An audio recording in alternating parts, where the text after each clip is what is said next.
নমস্কাৰ, এই মুহূৰ্তত আহি পৰিছে আজিৰ কেইবাটাও গুৰুত্বপূৰ্ণ খবৰ। এনেধৰণৰ খবৰসমূহ নিতৌ চাবৰ বাবে চেনেলটো ছাবস্ক্ৰাইব কৰি ভিডিঅ'টোত এটা লাইক কৰি দিব।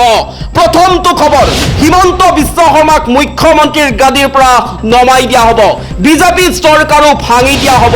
মুছলমানৰ ধৈৰ্যৰ পৰীক্ষা লৈ আছে চৰকাৰে। বিশ্বনাথত চলি থকা উচ্ছেদৰ বিৰুদ্ধে আমচুৰ সংকাৰ দেখিবলৈ পোৱা গৈছে।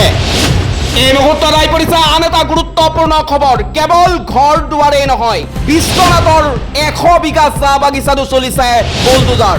ঘৰ দুৱাৰ, মছজিদ, মাদ্ৰাছা, চাহ বাগান সকলোতে বুলডোজাৰ চলিছে। উচ্ছেদিতই কান্দি কান্দি ক'লে আমি ভাৰতীয় নাগৰিক।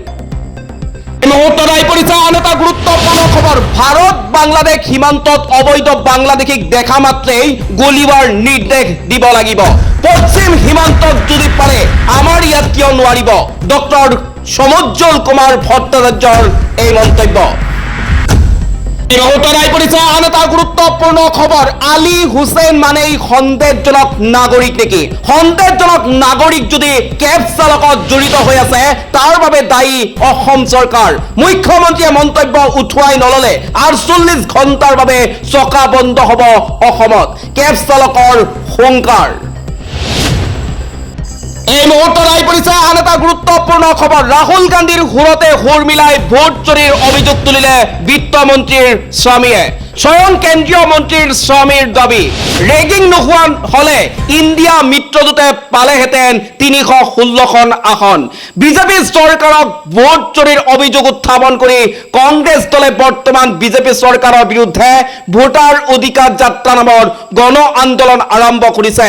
ভোট চুৰিৰ বিৰুদ্ধে ৰাহুল গান্ধী আৰু ইণ্ডিয়া এলায়েন্সৰ নেতাসকলে যৌথভাৱে আৰম্ভ কৰিছে ভোটাৰ অধিকাৰ যাত্ৰা। আনহাতে এইবোৰ অভিযোগ চলি থকাৰ মাজতে দেশৰ নিৰ্বাচনী আয়োগে কয় যে অভিযোগ আনিলেই নহ'ব, প্ৰমাণ কৰিব লাগিব। এই মুহূৰ্তত আহি পৰিছে আন এটা গুৰুত্বপূৰ্ণ খবৰ। বিশ্বনাথৰ উচ্ছেদিতই কৈছে, আমাৰ ল'ৰা ছোৱালীলৈ আমি ক'ত থাকিম?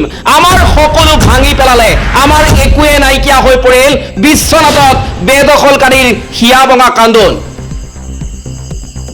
বিশ্বনাথৰ উচ্ছেদস্থলীত কান্দোনৰ ৰোল দেখিবলৈ পোৱা গৈছে। অন্তত নামাজ পঢ়িবলৈকে আমাৰ মছজিদটো নাভাঙিব।